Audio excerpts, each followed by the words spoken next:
Na-compare mo na rin ba yung sarili mo sa iba?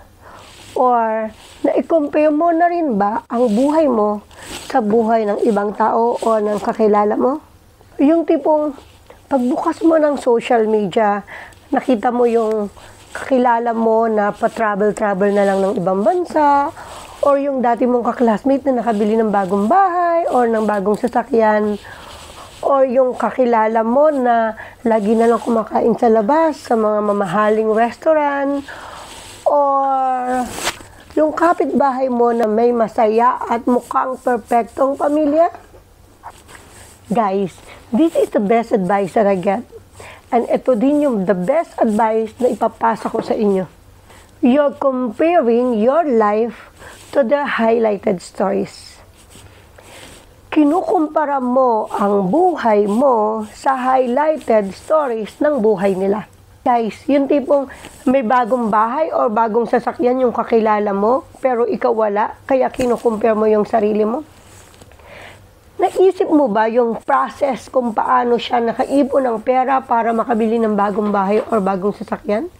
Yung kung paano siya nagsumikap magtrabaho, kung paano siya nag-overtime, kung paano siya minsan mag-skip ng pagkain para lang mabili yung bahay o yung kotse na pinapangarap niya. So guys, sa lahat ng success ng buhay ng ibang tao, there's always a stories behind that. Laging may proseso yan. Kaya never ever compare yourself. Kasi baka nasa proseso ka pa lang, pero sila tapos na sa process na yan.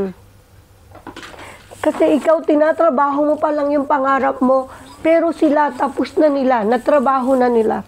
So never ever compare yourself. Kasi pag kinumpara mo yung sarili mo, malulungkot ka. Pag kinumpara mo yung sarili mo, magsa-self-pity ka. Pag kinumpara mo yung sarili mo, makikita mo lahat ng hindi maganda na nangyayari sa buhay mo. Be nice to yourself.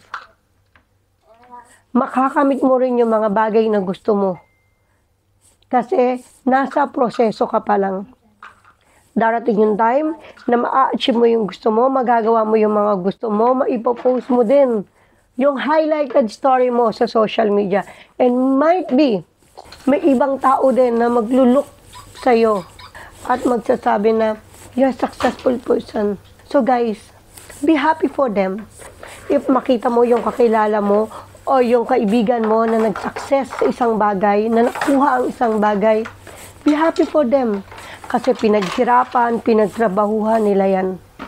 Look at them. Gawin mo silang inspiration ng buhay mo. Kung nagawa nila yon, magagawa at magagawa mo din yun.